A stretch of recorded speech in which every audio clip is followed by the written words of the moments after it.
জগন্নাথ মো ধর্ম দর্শন, জগন্নাথ মো জ্ঞান বিজ্ঞান, জগন্নাথ মো শাস্ত্র সাহিত্য, ସେହି ମୋ ସଙ୍ଗୀତ କଳା। ଓଡ଼ିଆ ପୁଅ କାଳିଆ ଦିଅ, ପ୍ରଭୁ ମୋର ଚକାଡୋଳା। ଓଡ଼ିଆ ପୁଅ କାଳିଆ ଦିଅ, ପ୍ରଭୁ ମୋର ଚକାଡୋଳା। ପ୍ରଭୁ ମୋର ଚକାଡୋଳା, ପ୍ରଭୁ ମୋର ଚକାଡୋଳା, ପ୍ରଭୁ ମୋର ଚକାଡୋଳା। ଏ ଜଗତର ଯୋଉ ଆଶ୍ଚର୍ଯ୍ୟଜନକ ଗତିବିଧି, ଚନ୍ଦ୍ର ସୂର୍ଯ୍ୟ ଗ୍ରହ ତାରା ବନସ୍ପତି ମାଟି ପାଣି ପବନ ଆକାଶ ନିଆଁ, ସୂର୍ଯ୍ୟଙ୍କ ଠାରୁ ନିର୍ଦ୍ଦିଷ୍ଟ ଦୂରତାରେ ପୃଥିବୀ ଗ୍ରହ, ଟିକିଏ ତଳକୁ ଗଲେ ବରଫ ହେଇଯିବ, ଟିକିଏ ଉପରକୁ ଗଲେ ନିଆଁ ହେଇଯିବ। ନିର୍ଦ୍ଦିଷ୍ଟ ଅମ୍ଳଜାନ, ନିର୍ଦ୍ଦିଷ୍ଟ ଉଦ୍ଯାନ, ଯେତିକିରେ ପ୍ରାଣୀ ଜଗତର ବଞ୍ଚିବ, ନିର୍ଦ୍ଦିଷ୍ଟ ତା ଉଷ୍ମତା, ନିର୍ଦ୍ଦିଷ୍ଟ ଆର୍ଦ୍ରତା, ଇ ସବୁ ଇ ବିଚିତ୍ର ସଂସାର, ପ୍ରାଣୀ ଜଗତର ଯୋଉ ବିଚିତ୍ର ବିଲକ୍ଷଣ, କାଟରପିଲାର ଟୁ ବଟରଫ୍ଲାଏ, ସାଁବାଳୁରୁ ପ୍ରଜାପତି ହବା, ନାଲି ଟୁକୁଟୁକୁ ସାଧବ ବୋଉ, ଇଏ ସବୁ ନିର୍ଦ୍ଦିଷ୍ଟ ଭାବରେ ଯୋଉ ସଂରଚନା ହେଇଛି, ଯୋଉ ବିଚିତ୍ରତା, ଯୋଉ ରହସ୍ୟ ଭିତରେ ଲୁଚିକି ରହିଛି, ଏସବୁକୁ ଦେଖିଲେ ସ୍ୱାଭାବିକ ଭାବରେ ପ୍ରଶ୍ନ ଉଠୁନି, ଏ ଜଗତର କେହି ଜଣେ କର୍ତ୍ତା ଅଛି, ଏ ଜଗତର କେହି ଜଣେ ସ୍ୱାମୀ ଅଛି, ଏ ଜଗତର କେହି ଜଣେ ପ୍ରଭୁ ଅଛି, ଆକୁ କେହି ପାଳିଛି, ଏ ସଂସାରର କେହି ନିର୍ମାତା ଅଛି, ନିୟନ୍ତା ଅଛି, କେହି ସର୍ବସମର୍ଥ ସତ୍ତା ତ ନିଶ୍ଚୟ ଅଛି। ଆମ ଆଖପାଖର ବିଲକ୍ଷଣ ଜଗତକୁ ଦେଖିକି ଆମେ ଯେମିତି ଭାବରେ ଦେଖୁଛନ୍ତି, ଏଇ ବିଲକ୍ଷଣ ଜଗତକୁ ଦେଖିକି ମନୀଷୀ ଋଷି ମହାମାନବ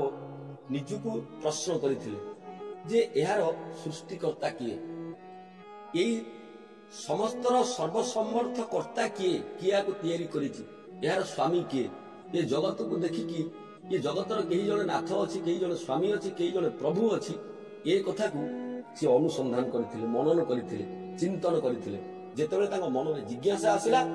ସେ ଖୋଜିଲେ, ଆଉ ଶେଷରେ ସିଏ ଅନୁଭବ କରିଥିଲେ ଯେ ଈଶ୍ୱର ଅଛନ୍ତି, ଭଗବାନ ଅଛନ୍ତି, ଏ ଜଗତର କେହି ସୃଷ୍ଟିକର୍ତ୍ତା ଅଛି, ତାଙ୍କର ଅସ୍ତିତ୍ୱ ଅଛି। କେବଳ ତାକୁ ସେ ଅନୁଭବ କରୁଥିଲେ ତା ନୁହଁ, ସେଇ ସର୍ବଶକ୍ତିମାନ ସେ ସତ୍ତାଙ୍କର ସମ୍ପର୍କରେ ଆସିଥିଲେ, ସାନ୍ନିଧ୍ୟରେ ଆସିଥିଲେ, ତାଙ୍କ ସହିତ ଯୋଡ଼ି ହେଇକି ଏ ଜଗତରେ ଜୀବନ ଜୀଇବାରେ ସଫଳ ହେଇଥିଲେ। ଯୋଉମାନେ ଈଶ୍ୱରଙ୍କର ସାନ୍ନିଧ୍ୟ ଲାଭ କଲେ, ତାଙ୍କୁ ନେଇକି ଆନନ୍ଦ ପାଇଲେ, ସେଇ ମହର୍ଷି ମନୀଷୀ ମାନଙ୍କ ବ୍ୟତୀତ ଏଭଳି ଅନେକ ବ୍ୟକ୍ତି ଥିଲେ ଯୋଉମାନେ ପ୍ରତ୍ୟକ୍ଷ ଜଗତ ବ୍ୟତୀତ, ଯାହା ଦେଖୁଛନ୍ତି ତା ବ୍ୟତୀତ ଅନ୍ୟ କୌଣସି ସତ୍ତା ଅଛି, ଆକୁ କିଏ ନିର୍ମାଣ କରିଛି, ଏହାର ଅସ୍ତିତ୍ୱ ଅଛି, ଏ କଥା ସେମାନେ ବିଶ୍ୱାସ କରିପାରୁନଥିଲେ। ପଞ୍ଚଭୂତମିଦଂ ଶରୀରମ୍ ପୁନରାଗମନ କୃତ। ଚାର୍ବାକ ଯେମିତି କହୁଥିଲେ, ପଞ୍ଚଭୂତରେ ତିଆରି ଶରୀର, ମାଟି ପାଣି ପବନ ଆକାଶ ନିଆଁରେ ତିଆରି ଶରୀର, ଇଏ ପୋଡ଼ିଗଲା ପରେ, ଜଳିଗଲା ପରେ ଇଏ ଆଉ ଥରେ କେମିତି ଜନ୍ମ ହବ, ଏହାର ପୁନର୍ଜନ୍ମ ହବ କେମିତି? ଯାବତ ଜୀବେତ ତାବତ ଜୀବେତ ଋଣଂ କୃତ୍ୟାଘୃତଂ ପିବେତ, ଏ କଥା କହୁଥିଲେ ଚାର୍ବାକ। ଯିଏ ଈଶ୍ୱରଙ୍କ ଅସ୍ତିତ୍ୱରେ ବିଶ୍ୱାସ କରୁନଥିଲେ, ସେଇ ସର୍ବଶକ୍ତିମାନ ସର୍ବବ୍ୟାପକ ସତ୍ତାକୁ ବିଶ୍ୱାସ କରିନଥିଲେ, ସେମାନେ ହେଲେ ନାସ୍ତିକ। ନ ଅସ୍ତି ଇତି ନାସ୍ତିକ। ଯୋଉମାନେ କହୁଥିଲେ ନାହିଁ, ସେ ନାହାନ୍ତି, କେହି ସର୍ବଶକ୍ତିମାନ ଈଶ୍ୱର ନାହାନ୍ତି, ଭଗବାନ ନାହାନ୍ତି। ଯିଏ କହୁଥିଲେ ଅସ୍ତି ଇତି ଆସ୍ତିକ, ଯିଏ କହୁଥିଲେ ଅସ୍ତି ଅଛି, ସେ ଈଶ୍ୱର ଅଛନ୍ତି, ସେ ଭଗବାନ ଅଛନ୍ତି, ଯୋଉମାନେ ନାସ୍ତିକ ସେମାନେ ଈଶ୍ୱରଙ୍କ ସତ୍ତାକୁ ପୂର୍ଣ୍ଣ ଭାବରେ ଅସ୍ୱୀକାର କରୁଥିଲେ। ଯୋଉମାନେ ଆସ୍ତିକ ସେମାନେ ଭଗବାନଙ୍କର ସତ୍ତାକୁ ସ୍ୱୀକାର କରୁଥିଲେ।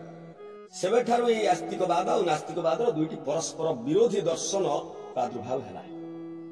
ଯୋଉମାନେ ଲଜିକ ଖୋଜିଲେ,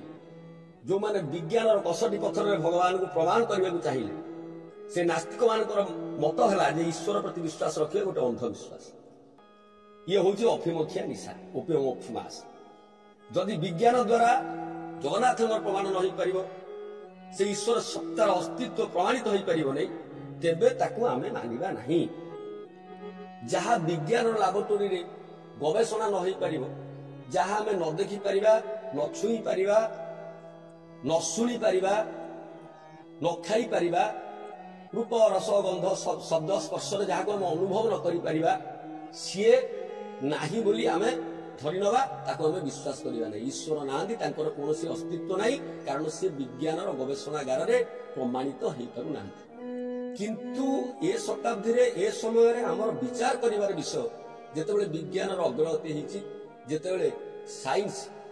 गॉड्स पार्टिकल पाखरे पहुंची जेतेबेले साइंस चंद्र पृष्ठ रे मंगल पृष्ठ रे राजनीति करिया पई सक्षम हेछि आमे प्रश्न करिवा उचित विचार करिवा उचित जे आमे कोन ताकू ही केवल मानिबा जहा विज्ञान रो लैबोरेटरी भितरे प्रमाण सिद्ध हबो एहार उत्तर केवल ना कारण आम जीवन रो एमिति आदर्श अछि जहाकू लैबोरेटरी भितर को आमे नै परिबा नाही जहाकू आमे प्रमाणित करि परिबा नाही किंतु ताहा अछि अस्ति जीवन रे एभली अनेक आदर्श अछि जहाकू विज्ञान पुष्ट करि परिबा नाही जहाकू केवल अंतरात्मा जानि थाए। यदि विज्ञान द्वारा विचार करिवे ताहले नीति शास्त्र मध्य एभली एक विषय जहाकू विज्ञान दृष्टि रे निरर्थक कहा जाय पारे तार कोनोसी मूल्य नाही।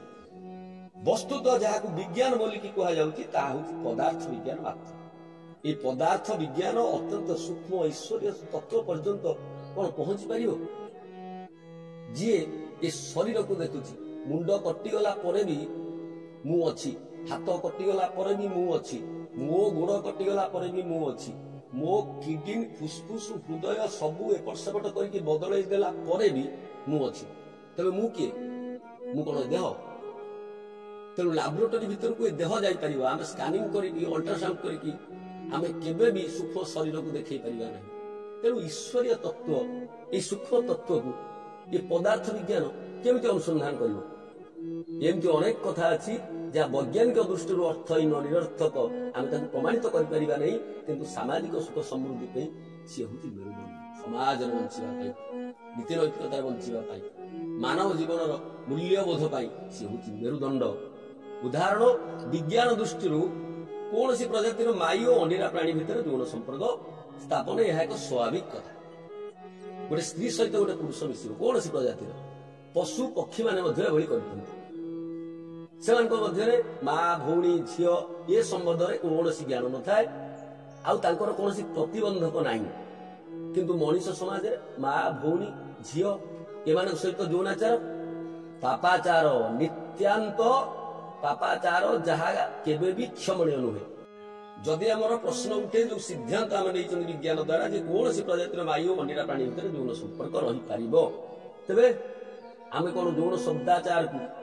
को व्यर्थ बोलिकी कहीकि पुत्रार्थे क्रियते भार्या ये सूत्र को आमे निरर्थक बोलिकी कहीकि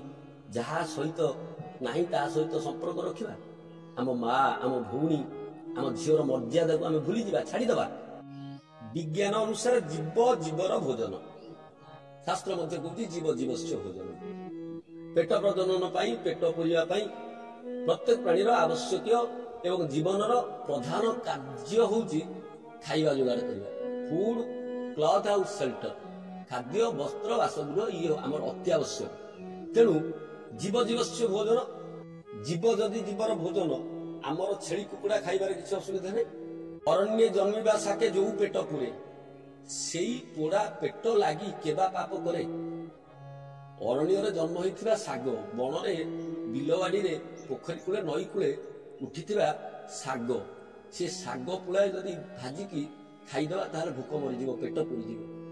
सेई पोड़ा पेट पाई छेली मारिबा कुकुड़ा मारिबा क्राइम करिबा चोरी करिबा केवल खाइबा पाई ये कथा जदि आमे करंती विज्ञान न्याय रे तेरे आमे कुकुड़ा खाइबा आमको सिंह खाऊ कारण जीव जीवस्य भोजन आमको बाघ खाऊ मनीष को लेकिन चिड़ियाखाना बाघ जंतार सिंह जंतार फोपाड़ी देवा जो बुढ़ा हो मरवा से उपयोगी हो शरीर जो अवश्य हो नष्ट हाँ बस नहीं फोपाड़ी देवा सिंह मनीष को खाऊ जीव जीवस्य भोजन यही नियम जदि आम विज्ञान मानती सहिष्णुता सत्प्रवृत्ति मानव जीवन जो सामाजिक सुख शांति से सब स्वप्न होती रही। विज्ञान अनुसार होची मृत्यु को डरिया प्रत्येक प्राणीर स्वाभाविक धर्म जदि मनीष को यही स्वाभाविक धर्म रे आबद्ध बोली स्वीकार करदबा ताहले आम देशर सोल्जर तैयारी हेबे सैनिक तैयारी हेबे के हसी हसी निज प्राण को बलि चढ़ेबो तेबे आम मातृभूमि ये देश ये जाति जे आज बॉर्डर रे ठिया ଯିଏ ଦେଶକୁ ସୁରକ୍ଷା ଦଉଛନ୍ତି ଆଉ ସୈନିକ ତିଆରି ହେବେ ଆଉ ସୋଲଜର୍ସ ମିଳିବେ କିଏ ଆଉ ମାତୃଭୂମି ପାଇଁ ହସି ହସିକି ନିଜ ପ୍ରାଣ ବଳିଦବ ସେଇ ବୀର ସୈନିକକୁ ପ୍ରକୃତି ବିରୋଧୀ ଆଉ ମହାମୂର୍ଖ ବୋଲି ବି କୁହାଯିବ କାରଣ ସେମାନେ ଜାଣି ଶୁଣିକି ମୃତ୍ୟୁ ଫାଶୀକୁ ନିଜ ଗଳାରେ ଲଗେଇ ଦଉଛନ୍ତି ଏହାର ଉତ୍ତର ବିଜ୍ଞାନ ପାଖରେ ନାହିଁ ଯଦି ଏ ପ୍ରଶ୍ନର ଉତ୍ତର ବିଜ୍ଞାନ ନ ଦେଇପାରେ ଜଣେ ସୈନିକ କାହିଁକି ହସି ହସି ମରିଯାଏ ପ୍ରାଣୀର ସ୍ୱାଭାବିକ ଧର୍ମ ହେଉଛି ମୃତ୍ୟୁକୁ ଡରିବା ଠିକ୍ ସେଇଭଳି ଈଶ୍ୱରଙ୍କ ଅସ୍ତିତ୍ୱକୁ ପ୍ରମାଣ କରିବା ବିଜ୍ଞାନ ଦ୍ୱାରା ସମ୍ଭବ ନୁହଁ ସେ ଅସମର୍ଥ ତା ପାଖରେ ସେ ଇନଷ୍ଟ୍ରୁମେଣ୍ଟ ନାହିଁ ସେ ଇକ୍ୟୁପମେଣ୍ଟ ନାହିଁ ସେ ଲାବୋରେଟୋରୀ ନାହିଁ ଯୋଉଠି ସେ ମନ ବୁଦ୍ଧିର ଊର୍ଦ୍ଧ୍ୱରେ ଯୋଉ ଈଶ୍ୱର ଯତ ବାଚା ନିବର୍ତ୍ତନ୍ତେ ଅପ୍ରାପ୍ୟ ମନସା ସହ ତାଙ୍କୁ ସେ ଗବେଷଣା ଲବ୍ଧ କରାଇପାରିବ ସିଏ ତାଙ୍କୁ ପ୍ରମାଣ କରିକି ସିଦ୍ଧ କରିଦେଇପାରିବ